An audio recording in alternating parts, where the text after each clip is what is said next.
This episode of Shaun of the South is brought to you by Case Knives, a tradition of my family dating back to my granddaddy, the fisherman, the woodcarver, and the Southern Baptist, who always said the best cure for idle hands is to build something. So keep your hands sharp with a Case knife. There you are listening to Shaun of the South. I'm your host tonight, Shaun Dietrich, and we are coming to you live to the podcast airwaves and the radio waves all over this fine nation. Man, we've got a great show lined up for you here. This wonderful group of family you see behind me here is the South family. The family South, everybody.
Don't do that much these days, but it wouldn't hurt for them to know how we live down that dusty gravel road. Where I was raised, where memories were made, and any time I want to, I can go to the church where I was saved, my mom and daddy's grave. It's the way that always leads me home, in my mind down that dusty gravel road.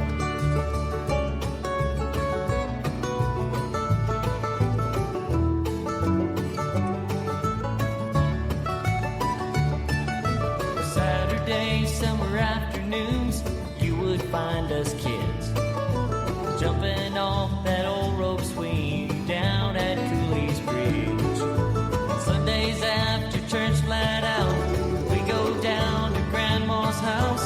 You know we didn't have that far to go. She lived right off that dusty gravel road. Where I was raised, where memories were made, and any time I want to, I can go to the church where I was saved, my mom and daddy's grave. It's the way that always leads me home, in my mind down that dusty gravel road. And when my final race is run, and my work down here is done, just mix my ashes with the dust.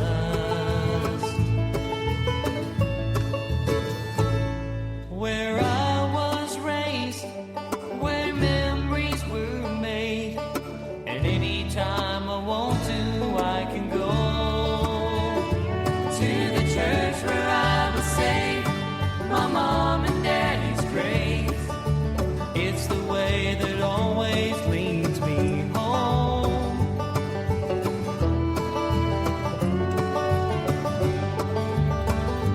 in my mind down that dusty gravel road.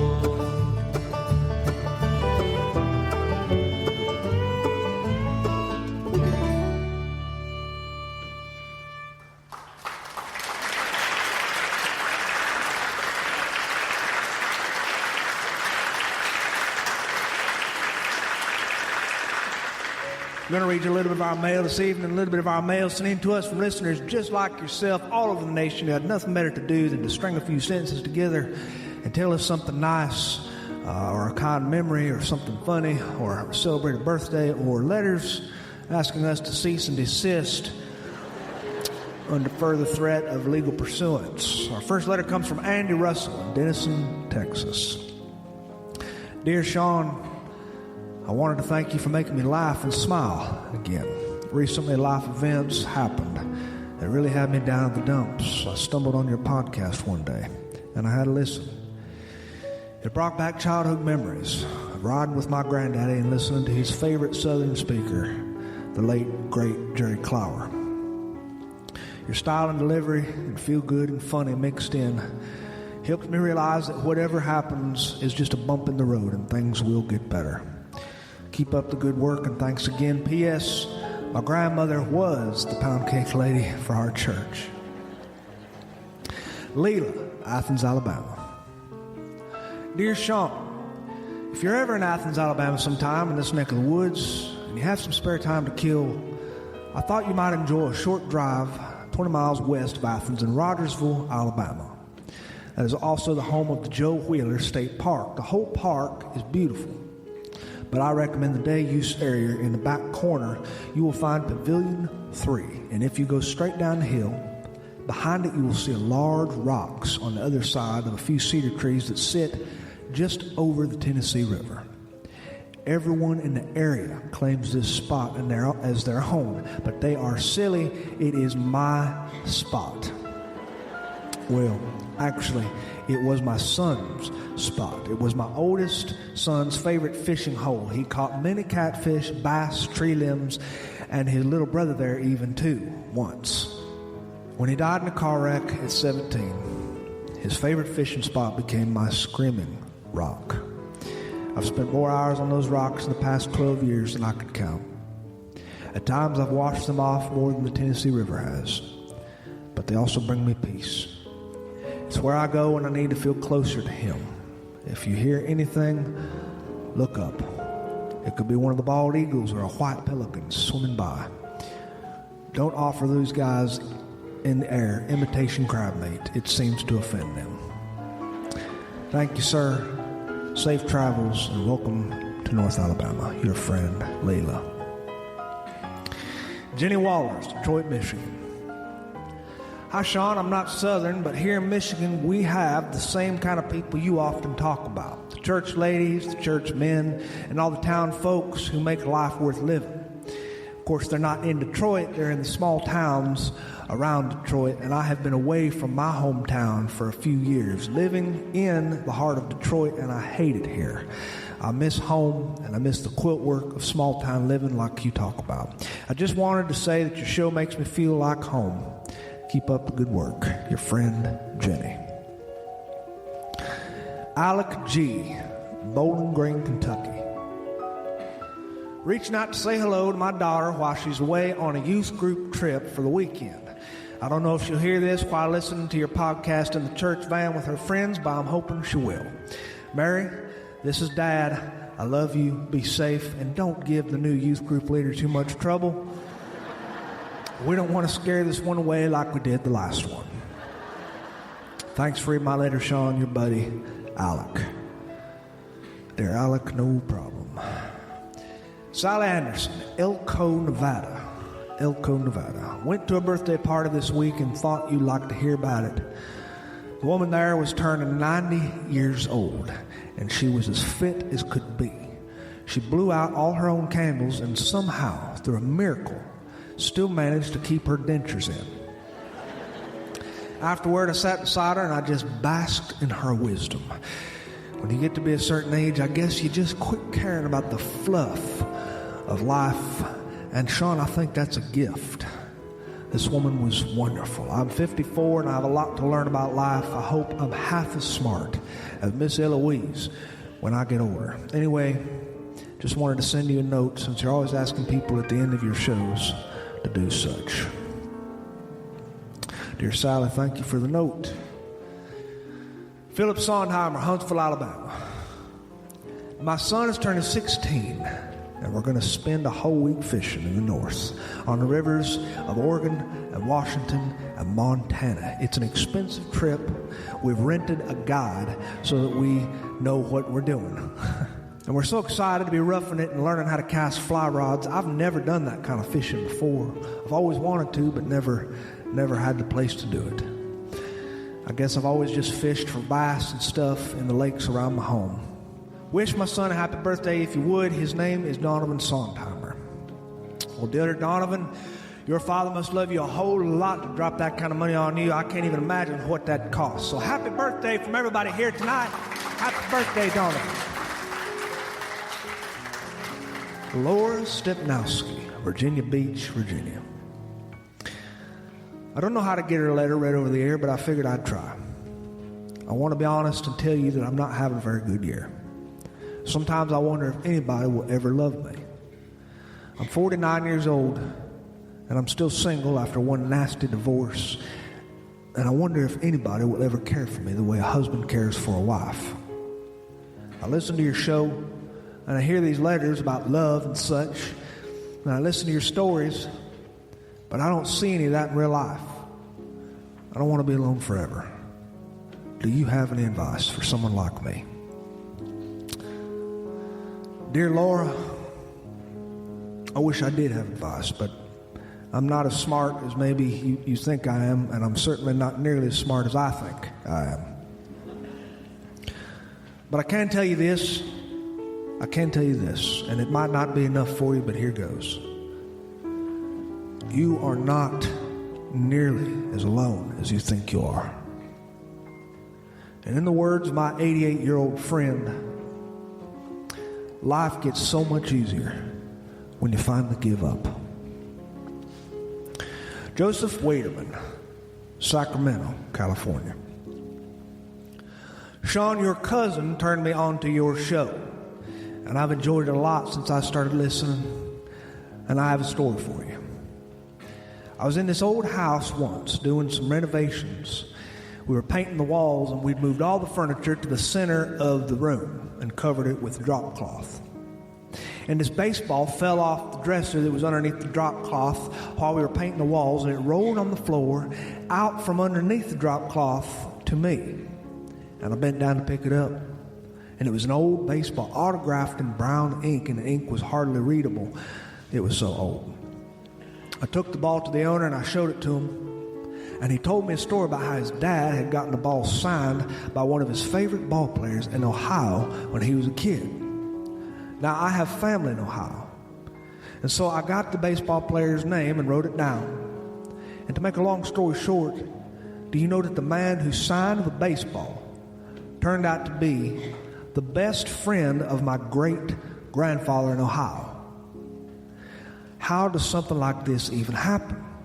I'm in a world away from Ohio, and I find a connection with my family that is too uncanny to discount. I don't know what I believe about this world sometimes, but I have to say, I believe there is something big up there. I really do. And I thought you'd like that story. Thanks, Joe. Dear Joe, I would say I have to mirror your sentiments, even though I know less about life than most people. I do believe that there is something very, very big up there looking out for us. And that's letters from our listeners. We're going to have another tune here from the family style, everybody.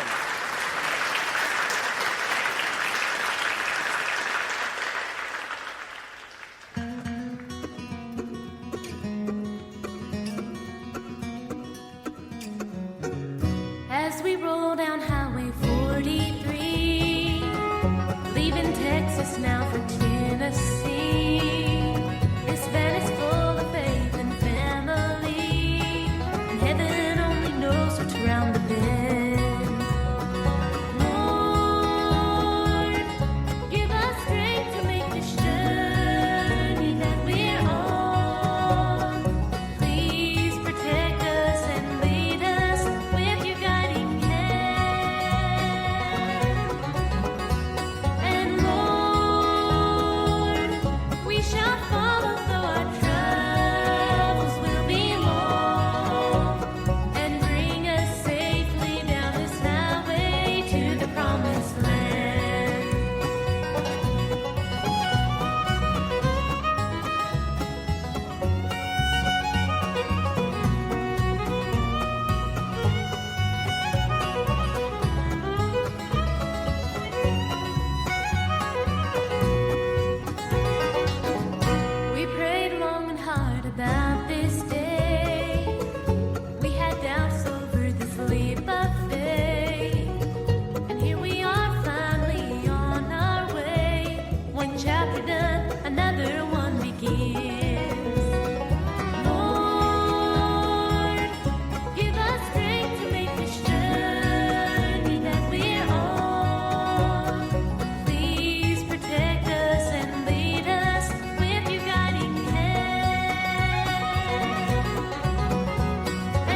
I was in North Alabama a few weeks ago. I was on the stage and I was delivering one of my stories to an audience of people who absolutely was humor impaired. No matter how hard I tried, they would not laugh. A lot like being here tonight. Of course, the more you try to make somebody laugh, the less they will laugh. It doesn't matter which jokes you pull out. You can pull out your best joke. They ain't gonna laugh at it. But there was one boy, and he was on the front row. He was an interesting boy. He smiled to the whole thing, and he had his eyes closed while I was talking, and he would laugh. And he would laugh so oddly and so strangely with this cackling voice that the people around him would kind of giggle at him.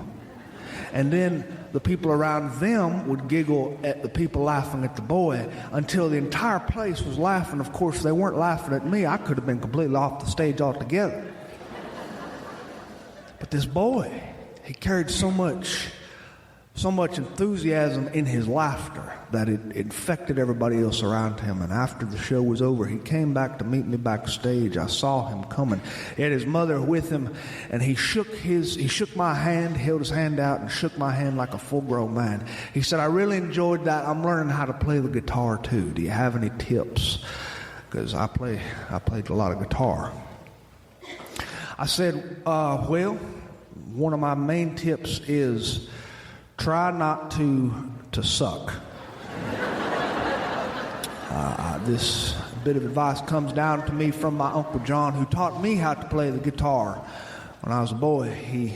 He taught me how to play the guitar, and we learned classics. That's what I told him. I wanted to learn classical music. He said, "What kind of classical music do you want to learn?" I said, "I don't know, just something, that's beautiful and classical."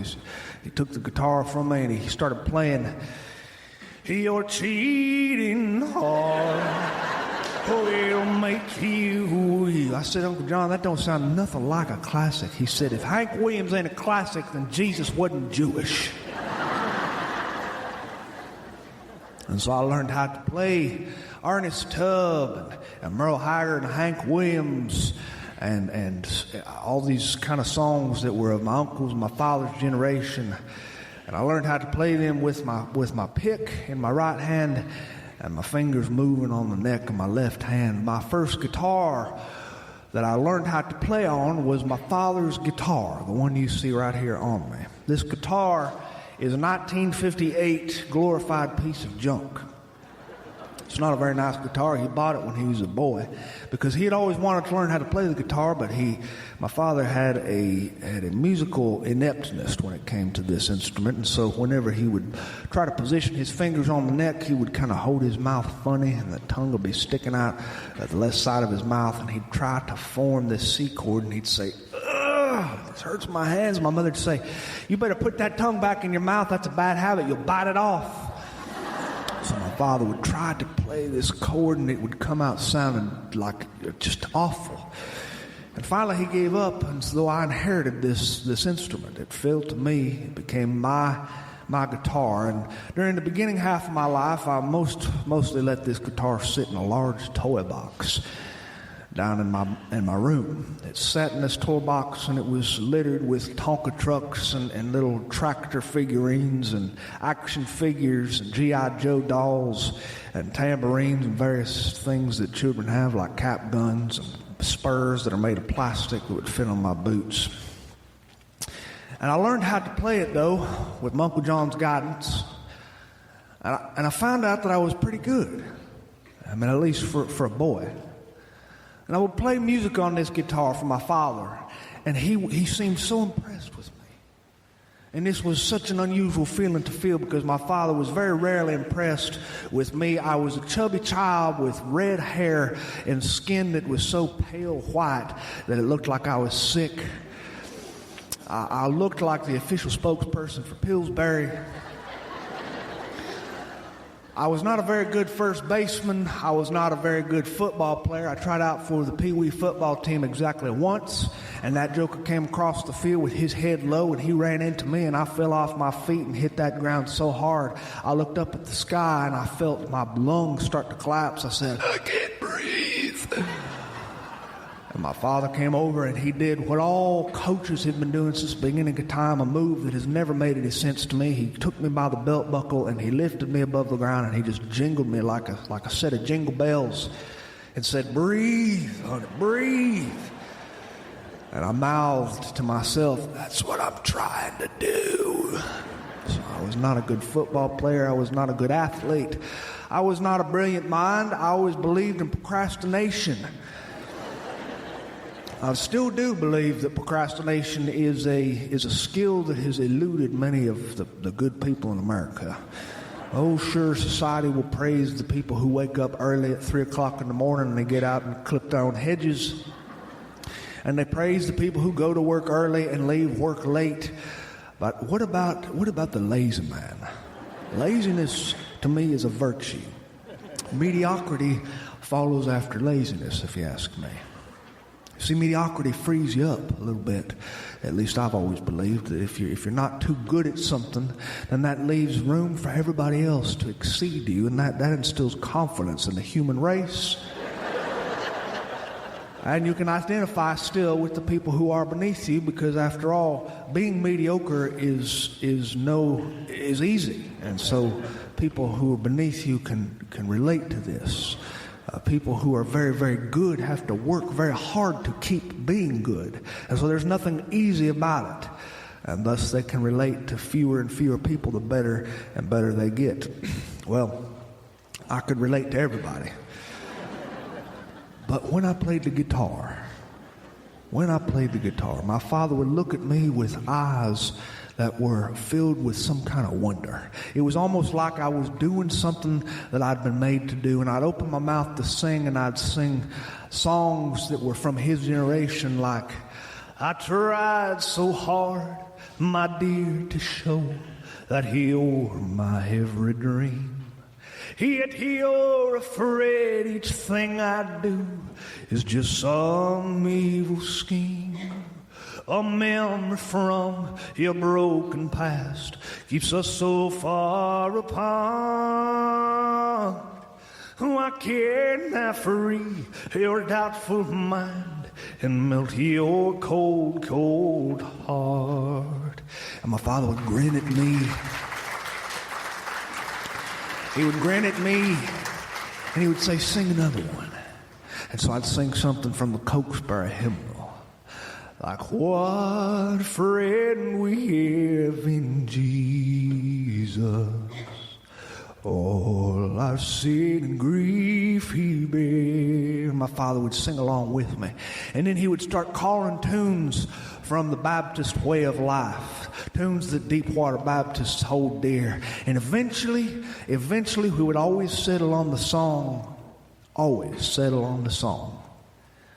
"Swing low, sweet chariot, coming for to carry me home." And my father would sing this as a duet with me. He loved singing, even though he had a voice that wasn't all that good. He loved to sing. My mother said whenever my father opened his mouth to sing, he sounded like a bloodhound with a chest cold, but it never inhibited him. And when I sang that song, "Swing Low," he would sing with me, and he would do the call and response parts. That song has 2 parts. I'd say, "Well, I looked over the mountain, and what did I see?" And my father would sing, "Coming for to carry me home." I would notice how our voices were just a little bit similar, except he sounded more like a bloodhound, and I sounded more like a lopsopsa. We would sing. My uncle's guitar chops would come through my fingers, and I would play these plunky chords, and my father would sing a song right along with me, like, "Jeepers, creepers, where'd you get those peepers? he would sing these wonderful songs like, I got rhythm, I got music, I got my girl, who could ask for anything more? And well, I've always wondered how you could have rhythm and music and never ask for anything more. That doesn't make any sense to me. I mean, if I were on a desert island and I found a genie's lamp, and I rubbed the lamp and the genie came out and he crossed his arms and said, what shall it be? I would look at him and I would not say, I've got rhythm, I've got music, I guess I'll just put you back in your little lamp. But these strange songs from my father's generation didn't have to make sense. Didn't have to make sense at all. And we'd sing together. Those are the memories I had, playing guitar. After my father died, I decided I never wanted to play his rusted, junky guitar ever again. I put it away. I left it in its case. I put it away. And it wasn't until I was 17 years old and my buddy Chubbs asked if he could learn how to play the guitar, asked if I knew how he could do that. And I said, well, you know, I can't tell you how to do that. I'm not all that good myself, but I do have one that I want to get rid of. He said, really? Oh, great. I need a guitar. I said, yeah, well, you know, if you're learning how to play the guitar, that certainly does help to have a guitar. I'll never forget, 17 years old, he told me to meet him at a bonfire party that was being held on the beach, just on the shores of the Choctawhatchee Bay, just right near the Black Creek area. And I drove through the night. I looked in my rearview mirror and I saw in that bed of my truck was that guitar in its case, that old guitar, that 1958 guitar my father had given me. I drove down this one dirt road that led to nowhere. It led to the bay, and my one headlight on my old truck was lighting up that road. It was almost Christmas time, and my bumper on my truck was not a bumper at all. It was made out of a 2x4, and it was wrapped with colored Christmas lights, and I could see those Christmas lights kind of glowing on the ground. I drove up into this little parking area where all these trucks were kind of clumped together. And Chubbs was standing out there. He said, hey, do you have it? Do you have it?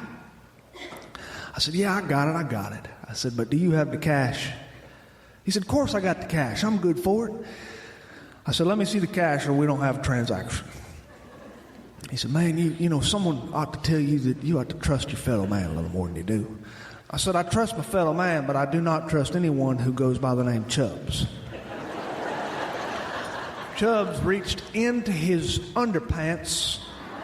He dug way down into his drawers, and he pulled out this wad of money that was soggy from sweat. I said, why are you keeping money in your underpants? He said, well, it's a dangerous world out there. I said, I doubt here in the sticks of Walton County, Florida, anybody's going to attack you and remove your pants and take your money. He said, you know what? You stick to your life and I'll stick with mine. He said, every time you point a finger at somebody, you got 4 pointing right back at you.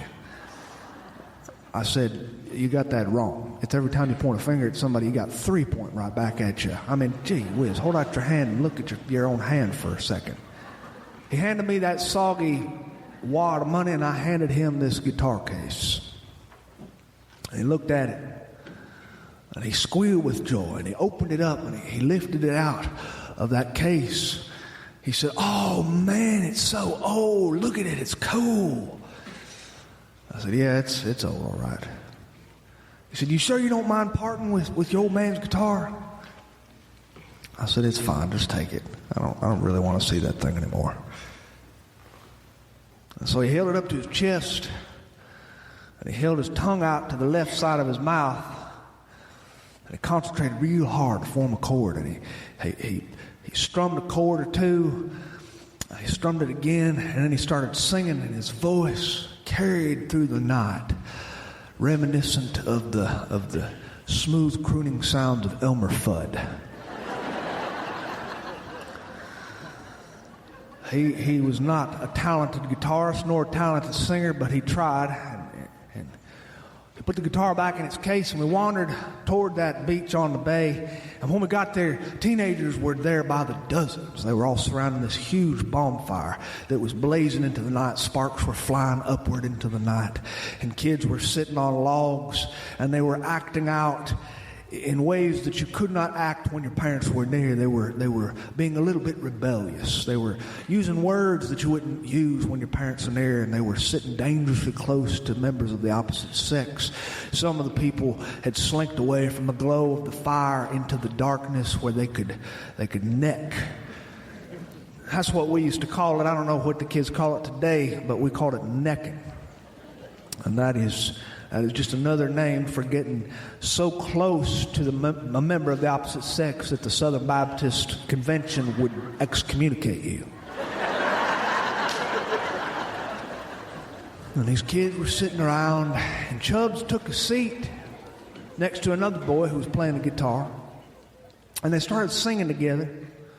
And I could tell right away, 17 years old, I know what was happening. Chubbs was trying to impress this girl who was sitting next to him.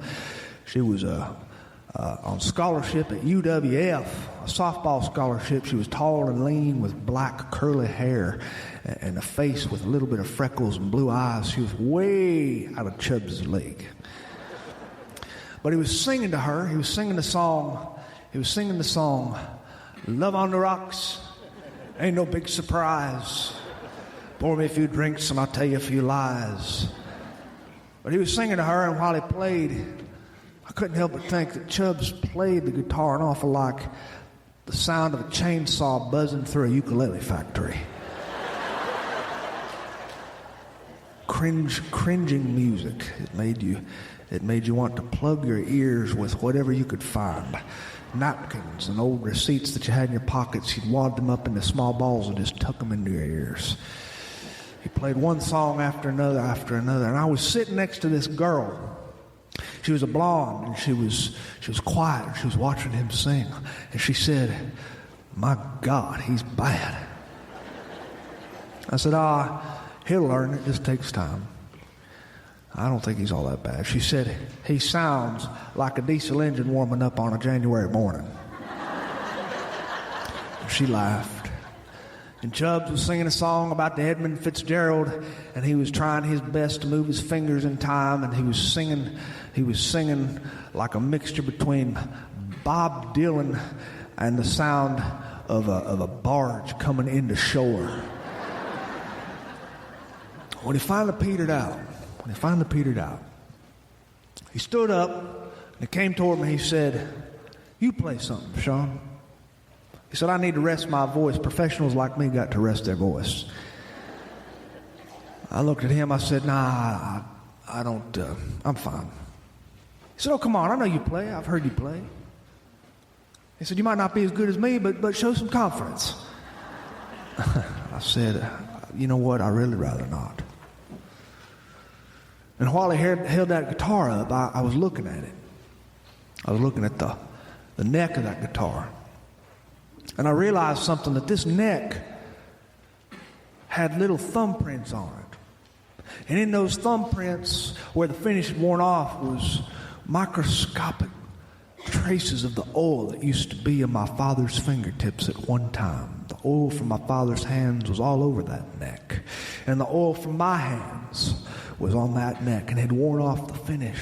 And there were scratches on the front of that guitar from my father's teenage years. And there was a chip missing from the sound hole. If you look real close, you can see it right here. It's missing from this sound hole. That's been gone since as long as I can remember. And these scratches right here on this part of the guitar are from when I fell down the staircase when I was 9 years old.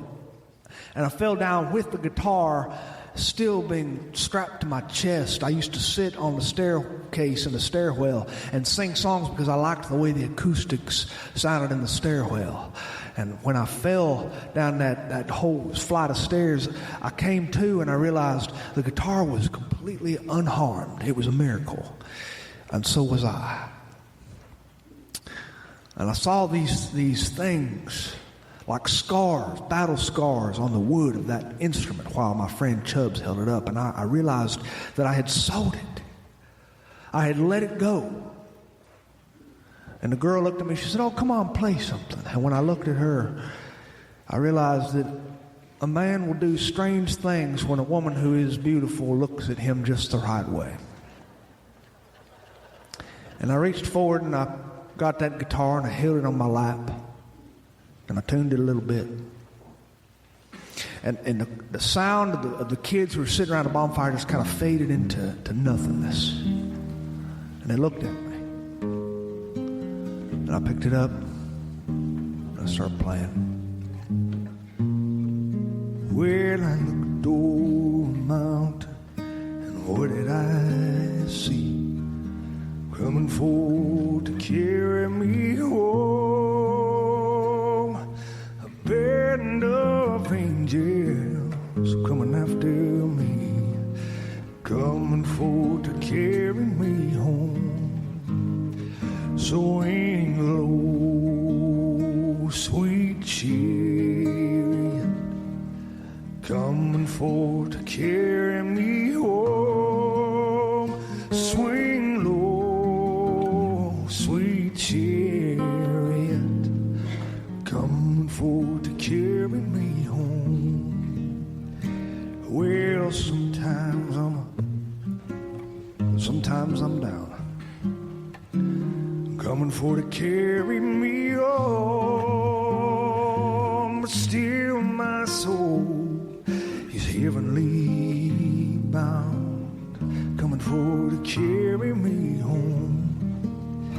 Swing low, sweet chariot, coming for to carry me home. Swing low, sweet chariot, coming for to carry me home. Well, coming for to carry me home. And when I finished,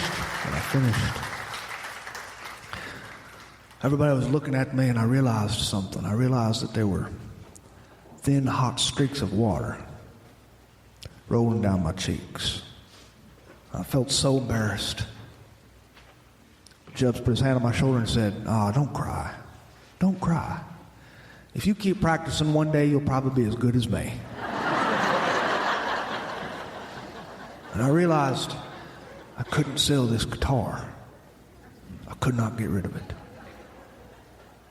And so I reached into my pocket. I poured out the money that was stained with the crotch sweat from Chubbs,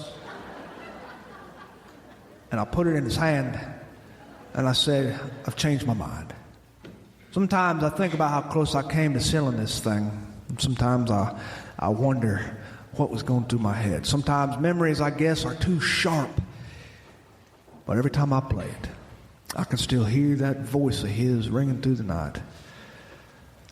And if I close my eyes, I'm struck by something every time I hear the recollections of my father's voice. He sounds just like a bloodhound with a chest cold. Hey, thank you very much for having me here this evening. It's been a wonderful pleasure. Thank you. Thank you very much.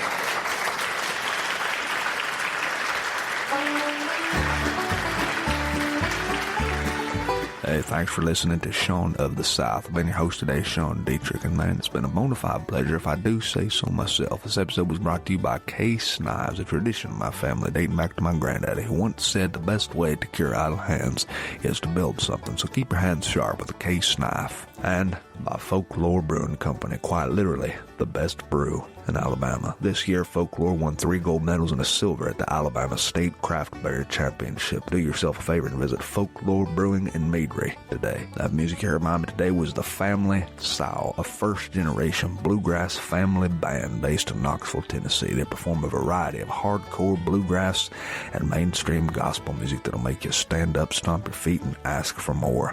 These guys aren't just good. These guys guys have more talent than ought be legal in the United States of America. Do yourself a favor and visit the Family Sowell, SOWELL.com,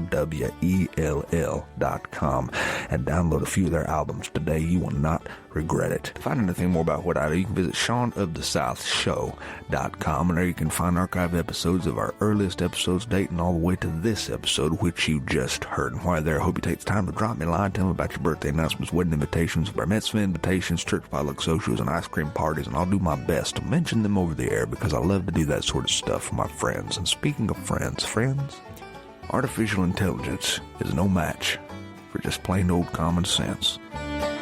Adios.